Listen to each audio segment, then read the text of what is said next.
A União das Casas Espíritas da Zona Norte apresenta O Espiritismo está no ar. Um programa que anuncia, esclarece e consola.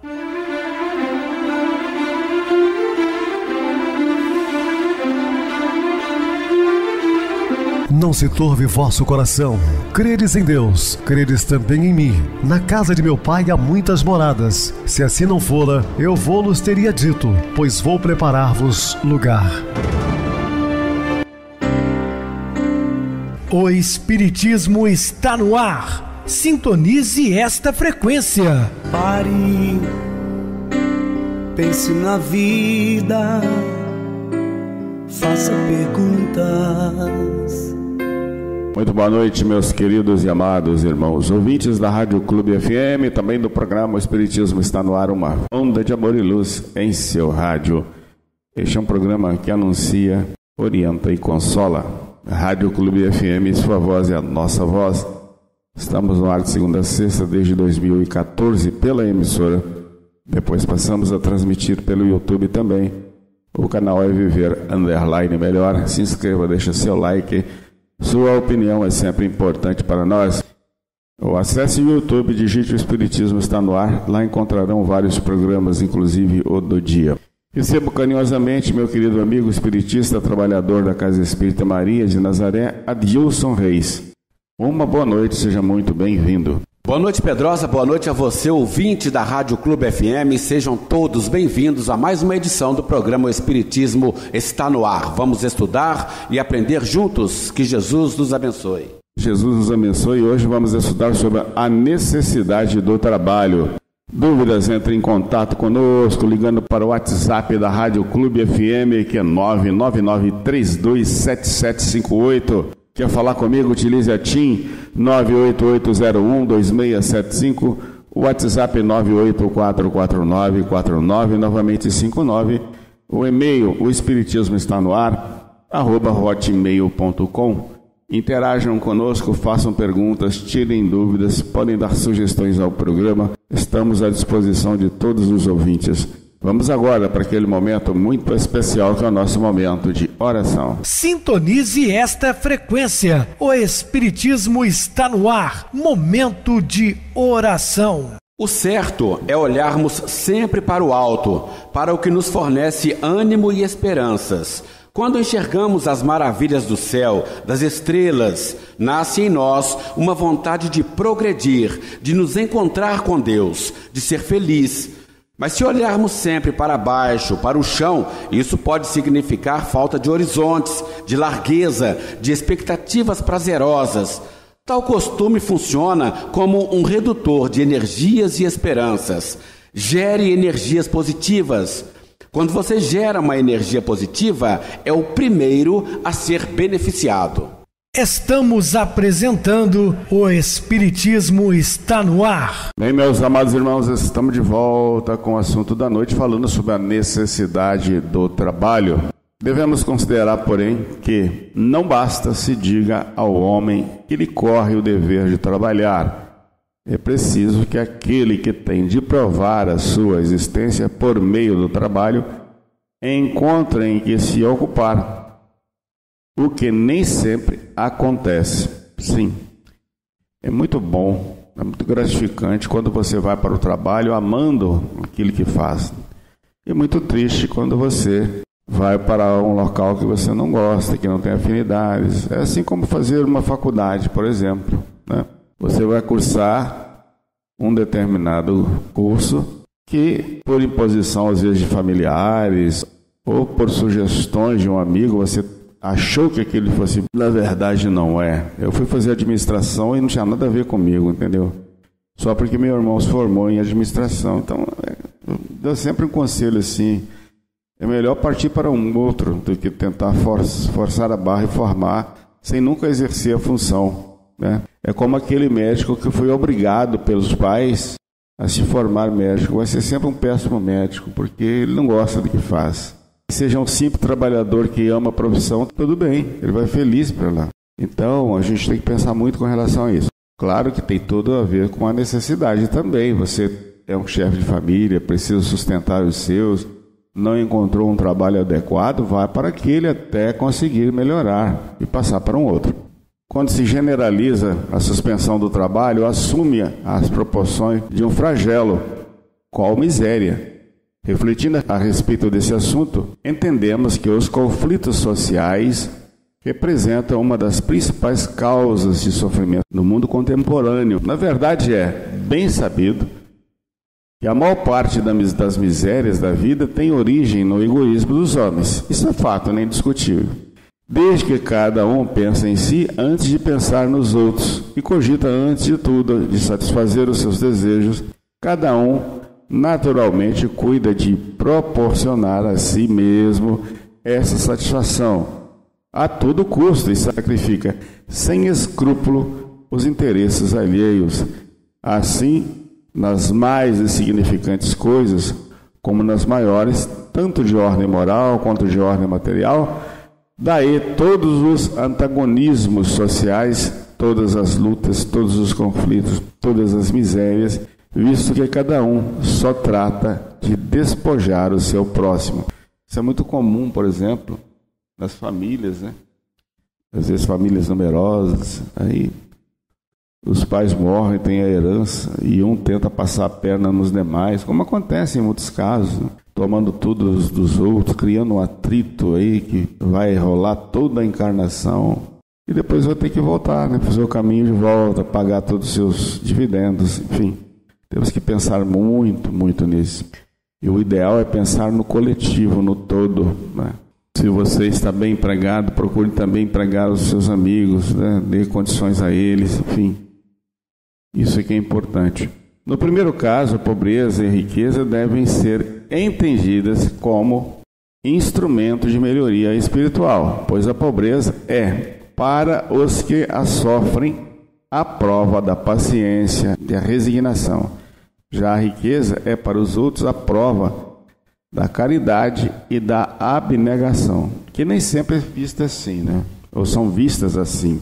A visão materialista da vida, alimentada pelo orgulho e egoísmo, estimula a permissibilidade moral, causa do relaxamento dos usos e costumes sociais. As pessoas tornaram-se indolentes e omissas, nada fazendo para impedir ou minimizar o estado de sofrimento material e moral reinante ao seu derredor. As desigualdades humanas trazem implicações de ordem econômico-social, em geral, decorrentes da má distribuição de rendas, permitindo-se que a minoria humana viva em abundância e uma maioria sofra os rigores da pobreza e da miséria. E as pessoas têm uma ganância, às vezes, tão grande, né? Ele tem uma casa muito bem feita, que é uma casa na praia, que é uma casa no campo, tem um carro, que é um carro para a esposa, para os filhos e não sei mais o que, e só pensa em conquistar coisas materiais que muitos nem 10 encarnações vão usar tudo aquilo que amealharam ao longo da existência e que ficarão aqui. A gente sempre fala, caixão não tem gaveta, você não vai levar nada, nem o seu corpo você levará. Meu irmão ou minha irmã, os despojos mortais ficam lá, né? No cemitério, no crematório, né? O espírito retorna à pátria espiritual. Só ele, mais nada, a não ser os bens conquistados, as virtudes do espírito, isso ele leva. E as suas fraquezas também, né? Seus vícios. A ciência econômica procura remédio para isso no equilíbrio entre a produção e o consumo. Mas esse equilíbrio, dado seja possível estabelecer-se, sofrerá sempre intermitências durante as quais não deixa o trabalhador de ter que viver. Há um elemento que se não costuma fazer pesar na balança e sem o qual a ciência econômica não passa de simples teoria. Esse elemento é a educação. Não a educação intelectual, mas a educação moral. Quando nós falamos de uma e de outra, há uma diferença gritante. A educação intelectual ela é importante porque desenvolve o seu intelecto, o seu conhecimento. Mas não adianta você ser uma pessoa inteligentíssima no sentido intelectual e não ter educação moral, não saber ter o tato para com as pessoas, né? É aquela pessoa grosseira. Considerando-se a aluvião de indivíduos que todos os dias são lançados na corrente da população sem princípios, sem freios e entregues aos seus próprios instintos, serão de espantar as consequências desastrosas que daí decorrem. Quando essa arte for conhecida, compreendida e praticada, o homem terá no mundo hábitos de ordem e de previdência para consigo mesmo e para com os seus, de respeito a tudo que é respeitável, hábitos que lhe permitirão atravessar menos penosamente os maus dias inevitáveis. Existem famílias e famílias. Quantas famílias que estão assim numa condição material dificílima, mas que ensinaram os seus filhos a ter amor pelo próximo, a procurar uma doutrina religiosa, tem aquela fé inquebrantável, né? Famílias que se unem no horário do almoço e fazem aquela oração no jantar, e são pobres, são muitos necessitados. E existem aquelas da mesma condição que instrui os filhos desde cedo a ficar nas ruas pedindo dinheiro e furtando, né, pequenas quantias ou coisas materiais, serão futuros delinquentes, né? Estão condenados muitas vezes às prisões, aos assassinatos, né? Então, a escolha. E os pais, nós temos muitas responsabilidades, porque o filho vai depender dos exemplos dos pais. Então você tem que forjar no jovem, na criança, já em tenra idade, valores morais. Não podem os homens ser felizes se não viverem em paz, isto é, se não os animar um sentimento de benevolência, de indulgência e de condescendência recíprocas. Numa palavra, enquanto procurarem esmagar-se uns aos outros. A caridade e a fraternidade resumem todas as condições e todos os deveres sociais. Uma e outra, porém, pressupõem a abnegação. Ora, a abnegação é incompatível com o egoísmo e o orgulho. Logo, com esses vícios, não é possível a verdadeira fraternidade, nem, por conseguinte, igualdade nem liberdade, dado que o egoísta e o orgulhoso querem tudo para si. Eles serão sempre os vermes roedores de todas as instituições progressistas. Enquanto dominarem, ruirão os seus golpes os mais generosos sistemas sociais, os mais sabiamente combinados.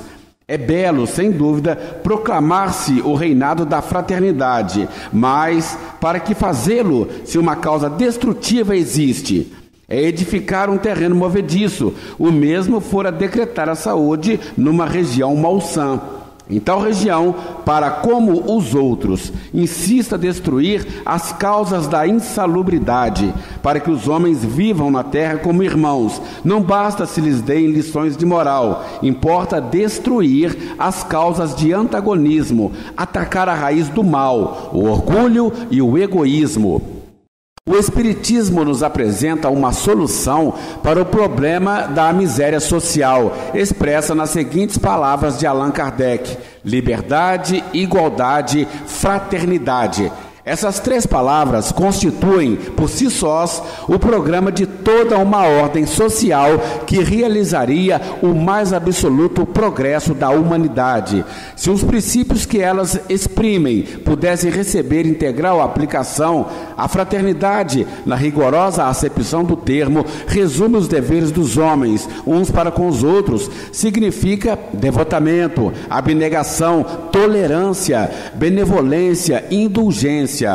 É, por excelência, a caridade evangélica e a aplicação da máxima: proceder para com os outros como quereríamos que os outros procedessem para conosco. O oposto do egoísmo. Considerada do ponto de vista de sua importância para a realização da felicidade social, a fraternidade está na primeira linha, é a base.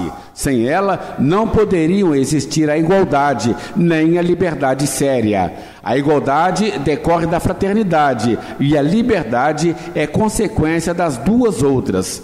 Com efeito, suponhamos uma sociedade de homens bastante desinteressados, bastante bons e benévolos para viverem fraternalmente. Num povo de irmãos, a igualdade será a consequência dos seus sentimentos, da maneira de procederem, e se estabelecerá pela forma mesma das coisas. Qual, porém, o inimigo da igualdade? O orgulho, que faz queira o homem ter em toda parte a primazia e o domínio. A liberdade é filha da fraternidade e da igualdade. Os homens que vivam como irmãos, com direitos iguais, animados do sentimento de benevolência recíproca, praticarão entre si a justiça, não procurarão causar danos uns aos outros e nada, por conseguinte, terão que temer uns dos outros. A liberdade nenhum perigo oferecerá, porque ninguém pensará abusar dela em prejuízo de seus semelhantes. Esses 3 princípios são solidários entre si e se prestam mútuo apoio. Sem a reunião deles, o edifício social não estaria completo. O da fraternidade não pode ser praticado em toda a pureza, com exclusão de 2 grupos, porquanto, sem a igualdade e a liberdade, não há verdadeira fraternidade. A liberdade sem a fraternidade é rédea solta a todas as más paixões, que desde então ficam sem freio. Com a fraternidade, o homem nenhum mau uso faz da sua liberdade.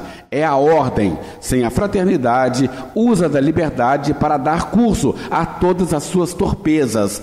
É a anarquia, a licença. Por isso é que as nações mais livres se veem obrigadas a criar restrições à liberdade.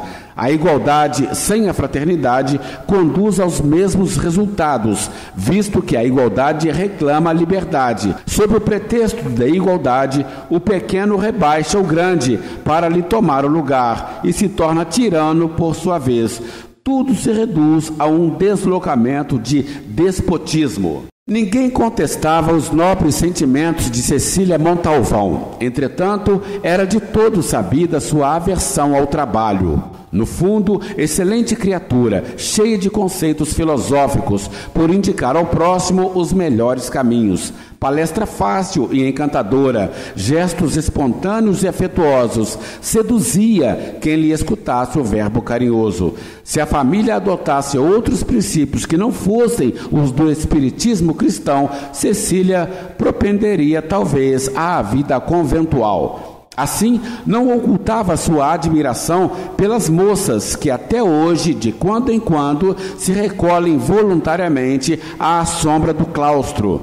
Mais por ociosidade que por espírito de adoração a Deus, entrevia nos véus freiráticos o refúgio ideal. No entanto, porque o espiritismo não lhe possibilitava ensejo de ausentar-se do ambiente doméstico, a pretexto de fé religiosa, cobrava-se em longas conversações sobre os mundos felizes. Dedicava-se fervorosa a toda a expressão literária referente às esferas de paz reservadas aos que muito sofreram nos serviços humanos. As mensagens do além que descrevessem tais lugares de repouso eram conservadas com especial dedicação. As descrições dos planetas superiores causavam-lhe arroubos indefiníveis. Cecília não cuidava de outra coisa que não fosse a antevisão das glórias celestiais. Embalde, a velha mãezinha a convocava à lavanderia ou à copa. Nem mesmo nas ocasiões em que o genitor se recolhia ao leito, tomado de tenaz enxaqueca, a jovem abandonava semelhantes atitudes de alinhamento às tarefas necessárias. Não raro, discutia sobre as festividades magnificentes a que teria direito após a morte do corpo. Ao seu pensar, o círculo evolutivo, que a esfera devia ser imensos jardins de espíritos redimidos, povoado de perfumes e zéfiros harmoniosos.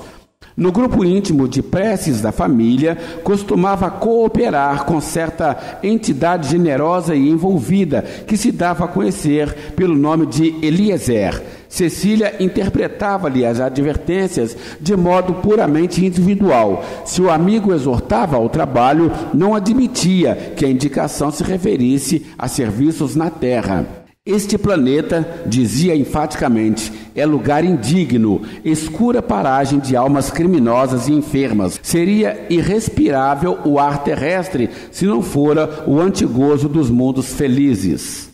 Oh, como deve ser sublime a vida em Júpiter, a beleza dos dias em Saturno, seguidos de noites iluminadas de anéis resplandecentes. O pântano terrestre envenena as almas bem formadas e não poderemos fugir à repugnância e ao tédio doloroso. Mas, minha filha, objetava a genitora complacente, não devemos adotar opiniões tão extremistas. Não é o planeta inútil e mau assim.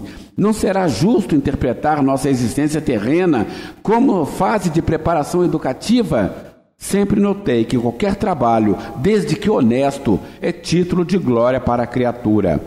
Todavia, antes que a velha completasse os conceitos, voltava a filha intempestivamente, ouvidando carinhosas observações de Eliezer. Nada disso. A senhora mamãe, cristalizada como se encontra entre pratos e caçarolas, não me poderá compreender. Suas observações resultam na rotina cruel que se esforça por não quebrar. Este mundo é cárcere sombrio, onde tudo é miséria angustiosa, e creio mesmo que o maior esforço por extinguir sofrimentos seria igual ao de alguém que desejasse apagar um vulcão com algumas gotas d'água. Tudo inútil. Estou convencida de que a Terra foi criada para triste destinação. Só a morte física pode restituir-nos a liberdade, transportar-nos-emos a esferas ditosas, conheceremos paraísos iluminados e sem fim. A senhora Montalvão contemplava a filha, lamentando-lhe a atitude mental, e espanando os móveis, por não perder tempo, respondia tranquila, encerrando a conversa. Prefiro crer, minha filha, que tanto a vela de sebo como a estrela luminosa representam dádivas de Deus às criaturas. E se não sabemos valorizar ainda a vela pequenina que está neste mundo, como nos atreveremos a invadir a grandeza dos astros? E antes que a moça voltasse a considerações novas, a bondosa genitora corria à cozinha a cuidar do jantar. Qualquer tentativa tendente a esclarecer a jovem redundava infrutífera. Solicitações energéticas dos pais, pareceres criteriosos dos amigos, advertências do plano espiritual eram relegados a completo esquecimento. Fervorosa admiração da vida e obras de Teresa de Jesus, a notável religiosa da Espanha do século XVI, Cecília endereçava-lhe ardentes rogativas, idealizando a missionária do Carmelo num jardim de delícias, diariamente visitado por Jesus e seus anjos. Não queria saber se a grande mística trabalhava, ignorava-lhe as privações e sofrimentos, para só recordá-la em genuflexão ao pé dos altares. Muito bem, Adilson, bem explicado. Vamos agora para o intervalo musical, a seguir a nossa oração final.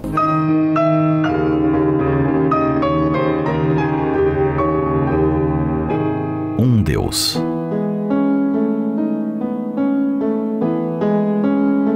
Milhões de estrelas colocadas nos céus, por um Deus. Milhões de nós levantamos nossos olhos a um Deus.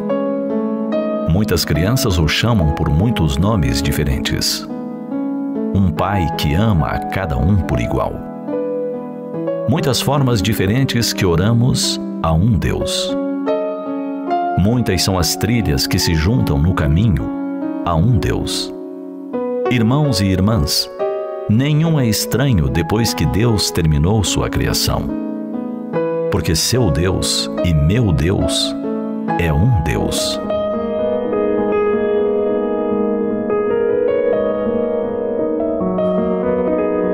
Os versos são a tradução livre de uma canção interpretada pela cantora Barbra Streisand.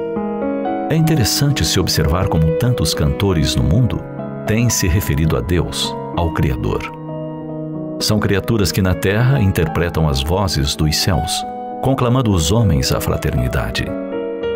Em verdade, muitos dos que se dizem religiosos se enclausuram em suas crenças e excluem do amor de Deus os demais seres humanos. E contudo, só há um Deus. Um Deus que a todos criou, que a todos ama, não importando a forma com que seja ou não reverenciado.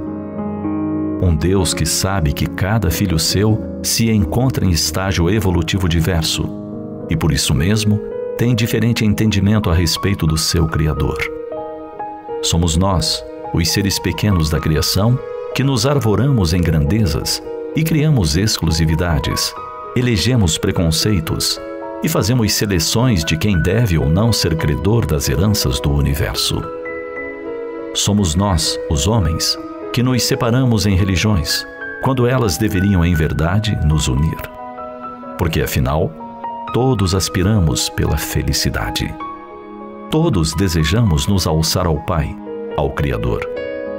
Todos almejamos um lugar de paz e de amor, um aconchego, um paraíso. E as religiões existem para exatamente nos mostrar o caminho para tal ventura. Deus é um só, Criador do universo que descobrimos a pouco e pouco, extasiando-nos. É o Pai dos seres, que criou a sua imagem e semelhança.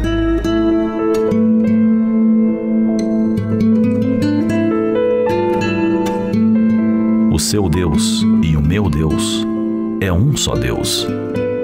Tenhamos isso em mente e nos amemos, auxiliando-nos mutuamente. Façamos a listagem das maravilhas do universo e nos sintamos felizes em saber que tudo isso é compartilhado com todos os filhos de Deus. Filhos desta terra, do nosso sistema solar. Filhos que vivam em dimensões nem imaginadas por nós, nem alcançadas pela nossa ciência. Todos são herdeiros das grandezas da criação. Um Deus, amor, justiça e luz. Um Deus, Pai benevolente, pródigo de bênçãos. Um Deus que nos aguarda no lar celeste. Um Deus que nos observa as lutas, perdoa nossas quedas e aguarda que cresçamos até alcançá-lo.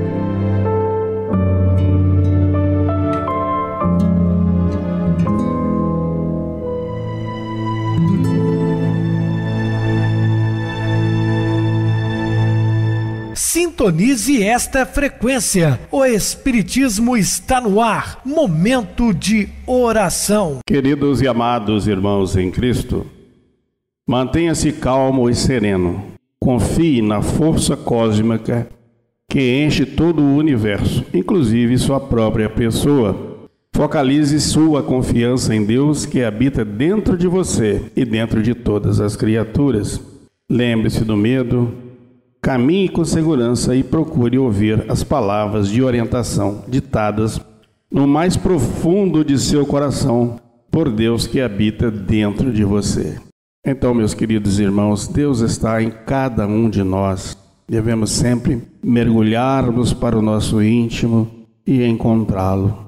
E que Ele nos abençoe. Meu querido irmão Adilson, suas despedidas? Mais uma vez, Pedrosa, muito feliz pela oportunidade de dividir o programa com você. O nosso programa O Espiritismo está no ar e, como eu digo sempre, estaremos dispostos a outras oportunidades, assim Jesus nos permitindo. Obrigado a todos pela companhia, muita paz, tenham todos uma boa noite, que Jesus nos abençoe. Uma boa noite para você, Adilson, muito obrigado pelo apoio aqui no programa. Boa noite também a todos os amados irmãos ouvintes do YouTube, internautas do Brasil e do exterior, nossos irmãos da Zona Norte e de Juiz de Fora que nos acompanham com a rádio local, 87,9 Rádio Clube FM. Continuem ligados, ouvindo a nossa próxima atração, o programa Batidão com o DJ Tico. A seguir, na voz de Ailton Moreno, Encontro Central. Boa noite a todos e até amanhã, se Deus quiser.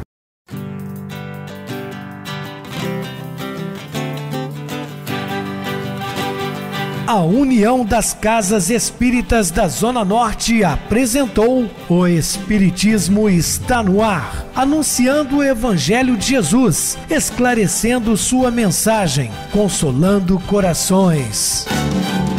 Olhe pro céu e descubra imagens de luz. Se tem Jesus, o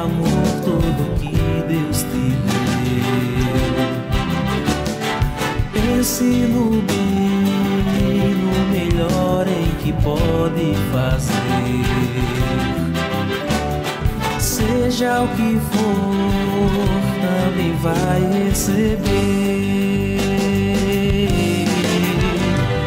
De coração, ajude o irmão, a caridade é o caminho do amor.